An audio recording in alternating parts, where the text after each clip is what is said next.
People think the smell of barbecue brings neighbors together. They never imagine it can also reveal exactly who is trying to keep them apart. The first crackle of charcoal echoed beneath the lid of my smoker just as the afternoon sun settled over Willow Creek Estates. Thin ribbons of oak smoke drifted above my backyard fence, carrying the unmistakable aroma of slow-cooked brisket into the warm July air. Somewhere behind me, a Bluetooth speaker played old country music at a volume barely louder than the birds in the maple trees. My backyard felt exactly the way summer in America was supposed to feel, until the music stopped. Not because the speaker died, because someone reached over and switched it off. I turned around to find Susan Whitmore standing just inside my open backyard gate.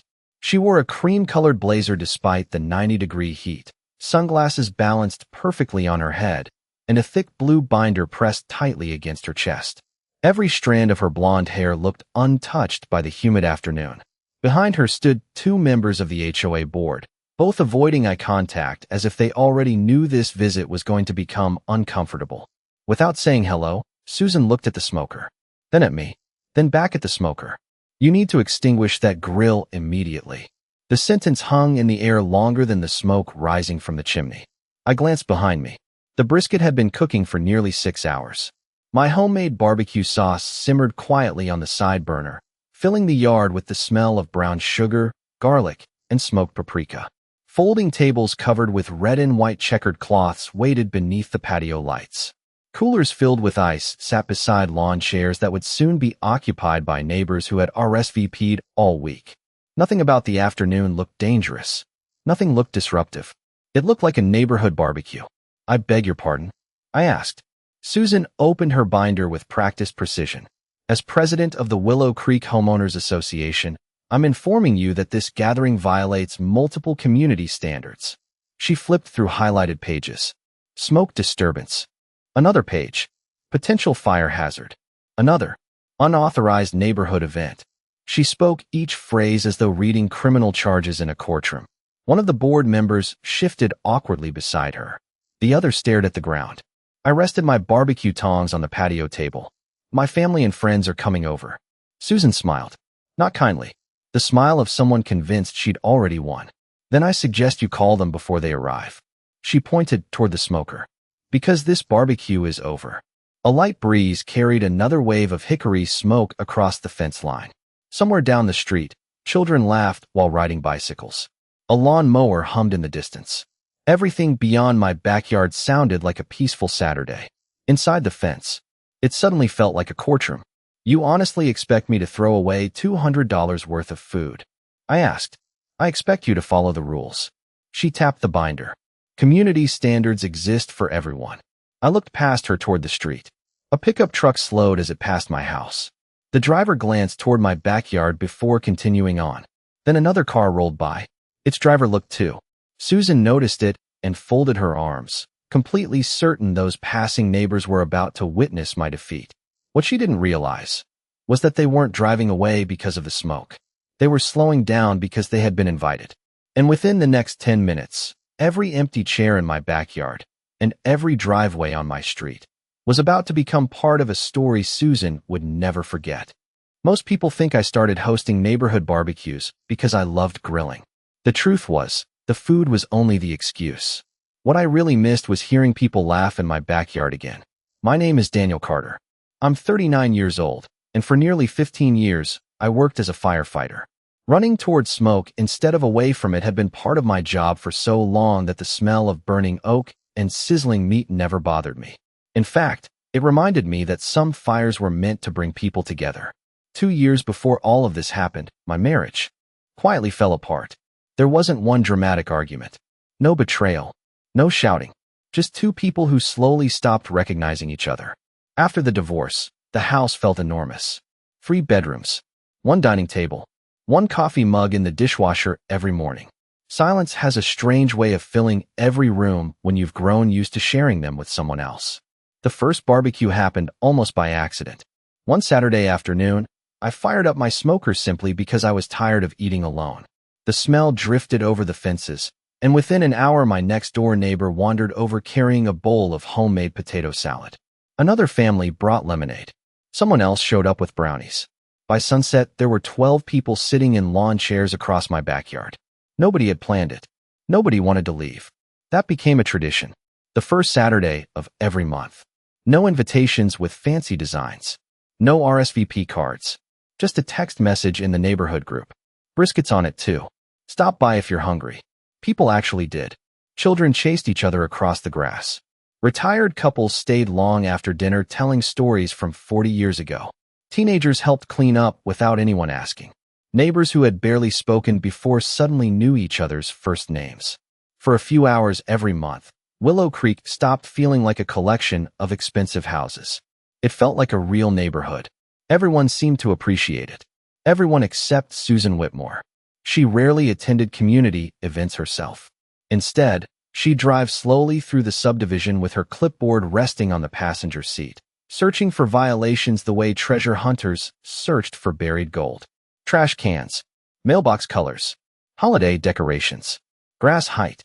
Nothing escaped her attention. The first time she mentioned my barbecue, she didn't complain about noise. She complained about appearances. I hope this doesn't become a habit, she'd said, while watching smoke rise from the smoker. I smiled. It already is. She didn't smile back. Instead, her eyes drifted toward the gathering in my backyard. Children laughing. Neighbors talking. People she'd spent years governing from HOA meetings now enjoying themselves without asking anyone's permission. There was something about that scene she clearly didn't like. At first I assumed she simply disliked barbecues. Looking back now, I think it was something much deeper. Control. Every month more neighbors skipped HOA social mixers and came to my backyard instead. Nobody talked about bylaws around my picnic tables. They talked about birthdays, fishing trips, kids starting college, retirement plans, life. The more connected the neighborhood became without her involvement, the quieter Susan seemed to grow. I didn't recognize it as resentment. Not yet. I thought she was just another strict HOA president who took the rules too seriously. I had no idea she was already looking for a way to turn the one tradition that brought the entire street together into the very reason she believed it should end. The first violation notice arrived 3 days after Susan walked out of my backyard with that satisfied smile on her face. It was folded neatly inside an official HOA envelope and tucked beneath my front door before I even left for work. Notice of noncompliance. According to the letter, my barbecue had violated community standards by producing excessive smoke capable of disturbing neighboring properties. I read the sentence twice. Then I laughed. Not because it was funny, because I honestly thought someone had to be joking. There hadn't been a single complaint that afternoon. In fact, several families had thanked me for hosting. Kids had played basketball in the street until sunset. Neighbors I'd barely known 6 months earlier stayed long enough to help stack folding chairs after dinner. It had been one of the best afternoons Willow Creek had shared in years. Apparently, Susan remembered it very differently. I tossed the letter onto my kitchen counter and headed to work. By the time I came home that evening, there was an email waiting in my inbox. Another reminder. Another warning. Another reference to community standards. This time she attached photographs. Pictures of smoke drifting above my privacy fence. Close-up images of my smoker. Even one of my guests carrying a tray of hamburgers across the backyard. Someone had spent the entire afternoon documenting what was supposed to be a neighborhood gathering, not enjoying it, collecting evidence. The realization unsettled me far more than the violation itself. The following Saturday morning, I ran into my elderly neighbor, Frank Henderson, while checking my mailbox. Frank had lived in Willow Creek longer than almost anyone. He nodded toward the envelope sticking out of my hand. You got one too? I frowned. Two. He reached into his own mailbox and pulled out an identical notice. Mine had cited smoke. His cited leaving his garbage can visible 6 hours longer than permitted after pickup. He chuckled without much humor. Guess she's been busy. Within a week, similar conversations started happening everywhere.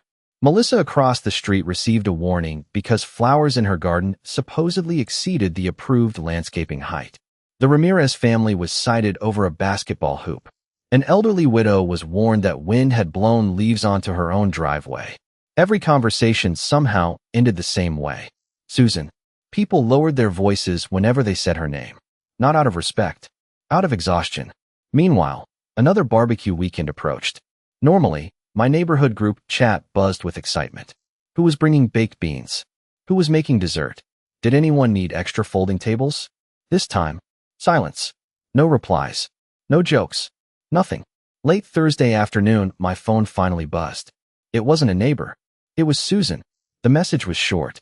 As previously discussed, any future barbecue gathering will result in escalating HOA enforcement. No greeting. No signature.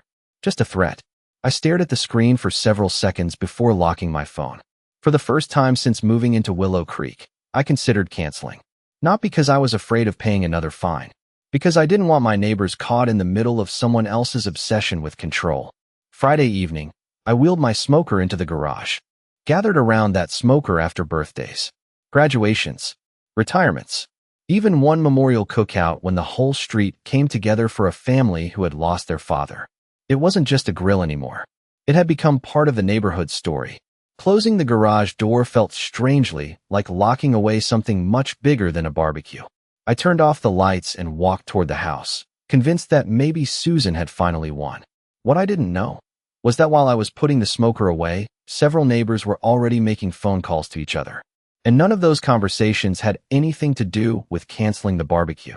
Saturday morning arrived with an uncomfortable kind of silence. Normally, by 8 o'clock, my phone would already be buzzing. Someone asking if they should bring extra ice. Someone else offering homemade coleslaw. Pictures of desserts. Jokes about who was going to eat the most brisket. That morning, nothing. I stood in the kitchen staring through the back window at the smoker sitting quietly inside the garage. The brisket I'd planned to buy was still sitting in the display case at Miller's Market. The folding tables remained stacked against the wall. For the first time in 2 years, my backyard looked empty. I poured a cup of coffee and tried convincing myself that canceling was the responsible thing to do. Maybe Susan was right about one thing. Maybe a barbecue wasn't worth dragging the entire neighborhood into an ugly fight with the HOA. My phone vibrated. I expected another warning. Instead, the screen showed a text from Frank Henderson. Don't unpack those tables yet. Before I could reply, another message appeared. Melissa, stay home until noon. Trust us. Then another. The Ramirez family. We're handling something. I frowned. Handling what? No one answered my questions. By 11:30, curiosity finally got the better of me. I stepped onto my front porch. The street looked unusually busy. Cars rolled slowly through Willow Creek, but instead of driving away, they parked along the curb. People climbed out carrying things that had nothing to do with HOA meetings. Coolers, folding chairs, covered casserole, dishes, aluminum trays wrapped in foil. One pickup truck carried 3 large patio umbrellas. Another had bags of charcoal stacked in the bed. None of them stopped at my house. Instead, they continued toward the cul-de-sac at the end of the street. I watched, completely confused. Then Frank walked across my lawn carrying his old red cooler. He smiled before I could ask a question. You really thought we'd let you cancel? I didn't want everyone getting fined because of me. Frank laughed. Son, this stopped being about barbecue the second she started telling us how neighbors are supposed to act. He continued walking toward the cul-de-sac. Within minutes, more people joined him. Melissa unfolded 2 picnic tables. The Ramirez family unloaded enough food to feed 50 people. Teenagers strung lights between maple trees, even though the sun was still high overhead. Children tossed footballs across the grass. Nobody looked worried. Nobody looked intimidated.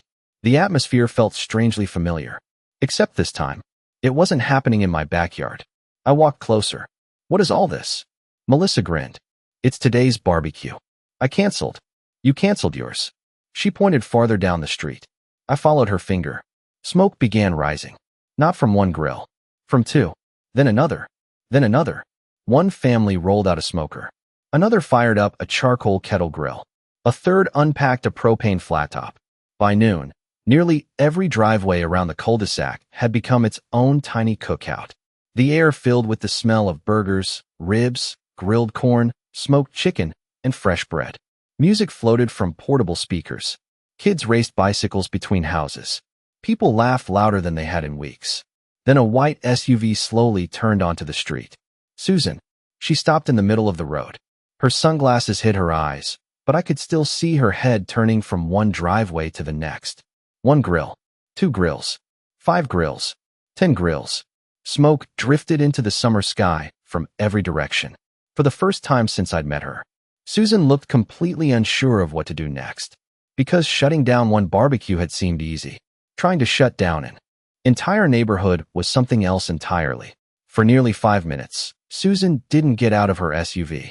She simply sat there with both hands gripping the steering wheel, staring through the windshield as if she couldn't believe what she was seeing.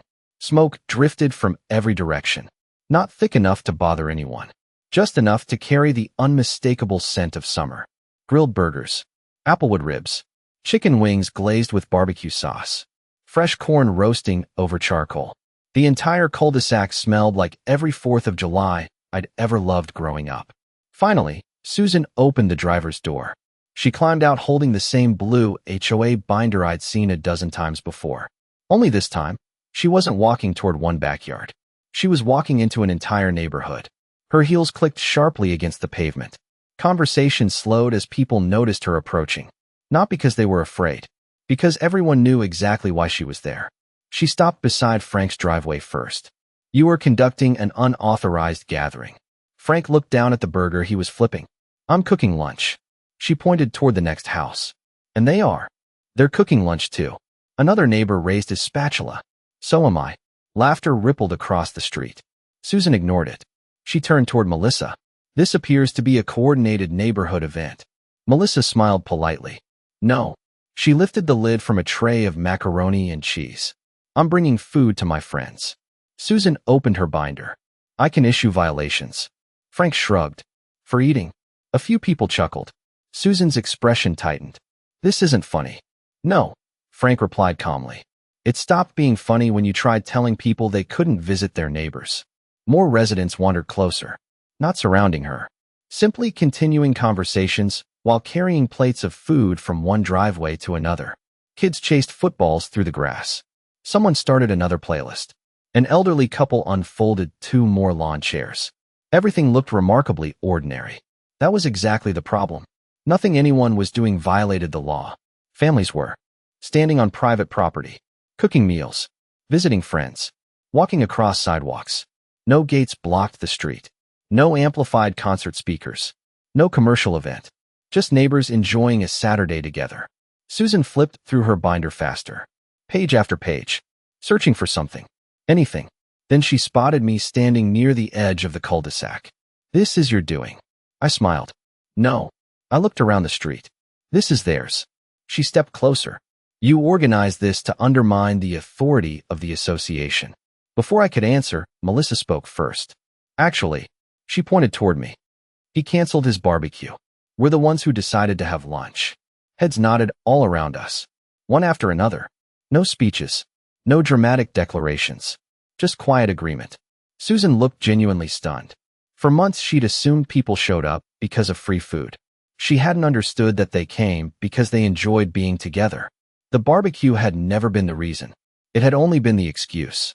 A little boy ran up beside me carrying a paper plate. "Mr. Carter?" "Yeah, buddy. My dad said to tell you the ribs are better than yours." The entire street burst into laughter. Even I laughed. Susan didn't. She glanced around once more. Dozens of smiling faces. Families talking across property lines. Neighbors who had barely known one another before now sharing desserts, recipes, folding chairs, and stories. For the first time since becoming HOA president, nobody was paying attention to her. Her authority hadn't disappeared because someone challenged it. It disappeared because an entire community had quietly decided that friendship mattered more than fear. And at that exact moment, another vehicle turned slowly onto our street. This one wasn't carrying folding chairs. It carried 3 members of the HOA board. Unlike Susan, they hadn't come to stop the barbecue. They'd come because nearly every homeowner in Willow Creek had requested an emergency meeting. The 3 HOA board members stepped out of their SUV looking nothing like Susan. They weren't carrying violation binders. They weren't marching across the street with rehearsed speeches. Instead, they looked concerned, almost uncomfortable. Conversation slowed as they approached the cul-de-sac, but nobody stopped grilling. Burgers continued sizzling over charcoal. Someone flipped a rack of ribs while children laughed around a sprinkler spraying across the grass. The smell of smoked brisket mixed with fresh-cut watermelon and baked apple pie, filling the warm afternoon air with the kind of comfort no HOA regulation could ever manufacture. Susan walked toward them immediately. "I'm glad you're here," she said, loud enough for everyone to hear. As you can see, Mr. Carter has organized an unauthorized neighborhood event after receiving multiple violation notices. Before any of the board members could answer, Frank quietly raised his hand. That's not accurate. Susan turned sharply. Frank continued in the same calm voice he'd used all afternoon. Daniel canceled his barbecue. Melissa nodded. We're the ones who invited each other. So did we. Called the Ramirez family from across the street. And us. And us. One voice after another echoed through the neighborhood. Nobody sounded angry. They simply sounded honest. The oldest board member, Harold Bennett, looked around slowly. Mr. Carter. He glanced toward me. Did you organize today's gathering? I shook my head. No, sir. I canceled mine yesterday. Harold turned back toward the residents. So every homeowner here independently decided to invite friends onto private property? A chorus of smiles and nods answered him. Susan stepped forward again. This is obviously coordinated. Harold looked at her. Coordinated isn't prohibited. She blinked. They're intentionally challenging HOA authority. No. This time it was Melissa. They're eating lunch. A ripple of laughter moved through the crowd. Even one of the board members smiled before quickly hiding it. Susan opened her binder. There have been repeated violations involving smoke. Harold accepted the documents but didn't read them immediately. Instead, he looked around the cul-de-sac once more. Children tossing a football. Grandparents sitting beneath shade umbrellas. Neighbors carrying plates from one driveway to another. No block streets. No loud music. No damaged property. No arguments. Nothing except people enjoying each other's company. Finally, he closed the binder. I've lived in Willow Creek for 22 years. He smiled gently. I can't remember the last time I saw this many neighbors spending time together. Nobody spoke. Harold continued. Frankly, he paused. I wish we saw it more often. Susan's face tightened. That's beside the point. No, Harold replied quietly. I believe it's exactly the point. He turned toward the rest of the board. I've received 37 emails this week. He pulled several folded pages from his pocket. Not complaints. He looked around the crowd. Requests. People exchanged confused glances. Harold unfolded the papers. Requests asking the board to stop issuing violations over harmless neighborhood gatherings. He smiled slightly. And requests asking us to support an annual community barbecue. Several residents looked genuinely surprised. I certainly was. Harold continued reading. Some of these letters were signed by families who've never attended a single HOA meeting. He folded the pages carefully. They cared enough to write because they believe this neighborhood is becoming less friendly. Silence settled over the street. Not awkward silence. Hopeful silence. Susan looked from one face to another, searching for support. She found none. Not because people disliked her. Because, for the first time, they had spoken louder than she had. Harold turned toward her one final time. I think it's time we schedule a special board meeting. Susan smiled with visible relief. Exactly. He slowly shook his head. I wasn't referring to Mr. Carter. The smile disappeared from her face. I was referring. He paused just long enough for the entire neighborhood to lean in. To how this association has been representing the people who actually live here. The special HOA meeting took place 4 evenings later. Unlike every previous meeting, people arrived early. By the time I pulled into the clubhouse parking lot, cars lined both sides of the street. Pickup trucks sat beside luxury SUVs. Retired couples walked toward the entrance alongside young families pushing strollers. I had never seen so many residents attend a board meeting. The smell of coffee drifted through the lobby, but it couldn't hide the electricity hanging in the air. Everyone knew why they were there. Inside, every chair was filled. People stood along the walls. Others leaned quietly against the back doors. No one came to argue. They came to be heard. Susan sat at the center of the board table wearing another perfectly tailored blazer, her blue binder stacked neatly in front of her. She looked exactly as she always had. Confident. Composed. Certain. Harold Bennett called the meeting to order. His voice was calm. Tonight isn't about barbecue. He looked around the room. It's about whether this association still reflects the people it serves. No applause followed. Only silence. The respectful kind. Harold invited homeowners to speak. Frank stood first. I've lived here 22 years. He rested both hands on the podium. I've watched neighbors shovel each other's driveways during snowstorms. I've watched families rebuild fences after hurricanes. But lately, he looked towards Susan. I've watched good people become afraid to invite each other over for dinner. He stepped away. No dramatic speech. No anger. Just truth. Melissa approached next. My children know every kid on this street because of those barbecues. She smiled toward me. They learned friendship there. Then she looked at the board. I don't want them growing up believing neighbors need permission to be neighbors. One after another, residents stood. A retired schoolteacher. A military veteran. A young couple who had moved in only 8 months earlier. None of them complained about HOA landscaping. None mentioned mailbox colors.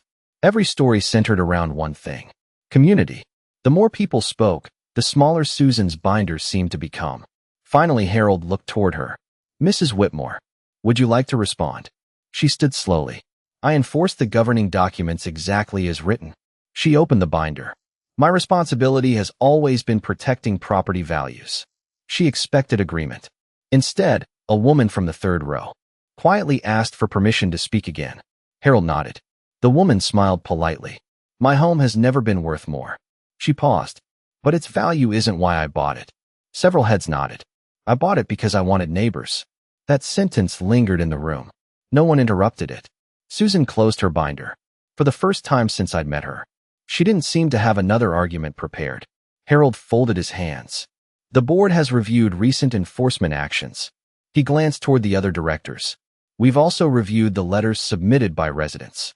One director nodded. Another quietly agreed. Then Harold looked directly at Susan.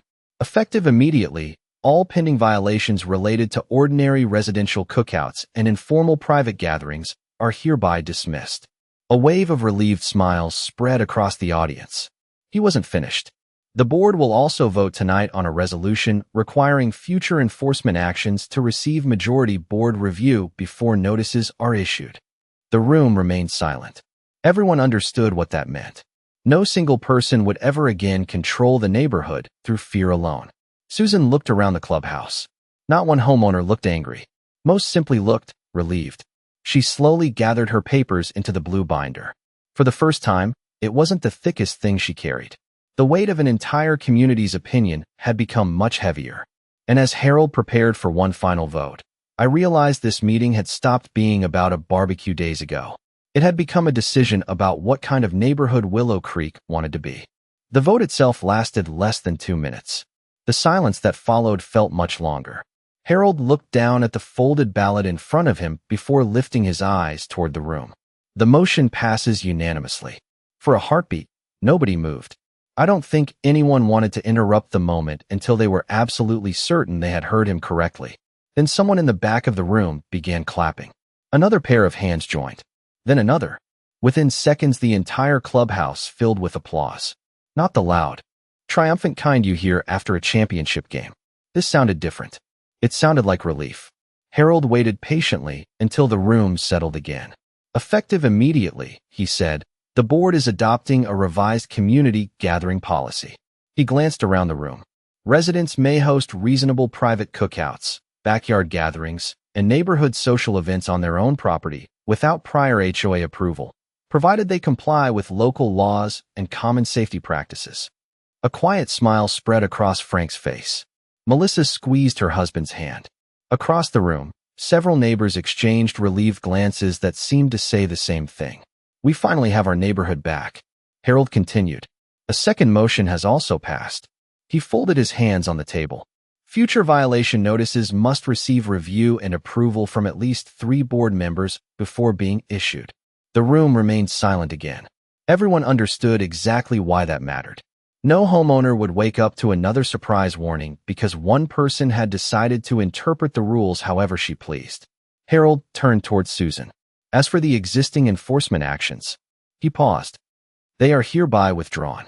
Susan lowered her eyes to the blue binder resting on the table. She didn't argue. She didn't object. She simply closed it with a quiet snap. That sound echoed through the room far louder than I expected. For months, that binder had represented authority. Now it sounded more like the closing of a chapter. Harold spoke gently. Susan, you've volunteered countless hours for this community. She looked up. And that deserves appreciation. He paused again. But leadership only works when people feel represented. Nobody celebrated her embarrassment. Nobody mocked her. Even those who had received violations simply remained respectful. That, more than anything, reminded me why this neighborhood had been worth fighting for. Susan slowly stood. She gathered her binder, adjusted the strap of her handbag, and looked around the room. For the first time since I'd known her, she wasn't looking at homeowners as rule violations waiting to happen. She was looking at people, real people, families, neighbors, children she had watched grow up, retirees who had planted those trees decades earlier. She cleared her throat. I believed I was protecting this community. No one interrupted. If my decisions caused neighbors to stop feeling like neighbors, her voice softened. Then I clearly lost sight of what I was trying to protect. She didn't ask for sympathy. She didn't make excuses. She simply nodded once toward Harold, then toward the residents, before quietly walking out of the clubhouse. The room stayed silent until the front door gently closed behind her. Only then did Harold smile. Now, he looked directly at me. I believe we still have one piece of unfinished business. I raised an eyebrow. He grinned. I've received 43 written requests asking that the association officially sponsor a neighborhood barbecue next month. Laughter filled the room. Frank looked over at me. Better start smoking that brisket early, Daniel. For the first time in weeks, I laughed without carrying the weight of another violation notice in the back of my mind. Because the fight had never really been about winning against Susan. It had been about reminding an entire neighborhood that the strongest communities aren't built by enforcing fear. They're built one shared meal and one open invitation at a time. Exactly 1 year later, I stood in the same backyard where Susan had once ordered me to extinguish my smoker. Only this time, the smoke drifting into the evening sky carried something completely different with it. It carried memories. The oak fire crackled beneath a brisket that had been cooking since dawn. The sweet scent of barbecue sauce mixed with fresh-cut grass and warm cornbread, while children raced across the yards as though every fence in Willow Creek had quietly disappeared. Folding tables stretched from my driveway to Frank's front lawn, covered with homemade pies, salads, ribs, baked beans, peach cobbler, and enough food to feed an army. I smiled when I realized no one could remember whose backyard the barbecue had officially started in. That was the point. It belonged to everyone now. A wooden sign stood beside the entrance to the cul-de-sac. Willow Creek Annual Community Barbecue, sponsored by the Willow Creek HOA. Every time I looked at those words, I had to laugh. Not because they were ironic. Because a year earlier, they would have been impossible. Frank carried over 2 paper plates balanced carefully in his hands. I still say your brisket needs another hour, he teased. You've been saying that for 12 months. And I've been right for 12 months. We both laughed. Nearby, Melissa's youngest daughter handed lemonade to neighbors she had once been too shy to speak to. Teenagers organized cornhole games without adults asking. Retirees sat beneath shade tents swapping fishing stories, while someone played classic rock through portable speakers. There were no violation notices. No whispered complaints. No people nervously checking whether they were breaking a rule. Just neighbors. Exactly the way neighborhoods are supposed to be. Harold eventually found me standing beside the smoker. He held 2 cups of coffee and handed one to me. You know, he said, watching the crowd, we've had more volunteer committees this year than any time in the association's history. I raised an eyebrow. Really? He nodded. Garden club. Holiday decorating. Neighborhood watch. Food drive. He smiled. Turns out people participate when they feel like they're part of something instead of being managed by it. I looked across the street. Families who had barely exchanged greetings before now hugged each other like old friends. Children who had met over burgers and hot dogs were now teammates, classmates, and best friends. It struck me that none of those relationships had been created by an HOA meeting. They had started around folding chairs, paper plates, and a smoker that almost never got the chance to finish cooking. Someone tapped a spoon against a glass. The conversations faded. Harold stepped onto a small wooden platform near the picnic tables. I won't make a speech, he said with a grin. Several people laughed. I'll simply say thank you. He looked around the crowd. Communities aren't measured by how many rules they write. They're measured by how willing neighbors are to show up for one another. Applause rolled gently through the evening air. Not because anyone had won, but because everyone had. As the sun dipped below the trees, strings of patio lights flickered on one by one, casting a warm glow across smiling faces, picnic tables, and rising smoke. I looked at the old smoker beside me.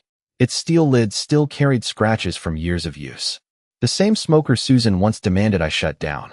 The same smoker I had nearly pushed into the garage forever. Funny how a simple barbecue was never really about food. It became proof that fear can divide a neighborhood for a while. But kindness has a way of filling every empty chair.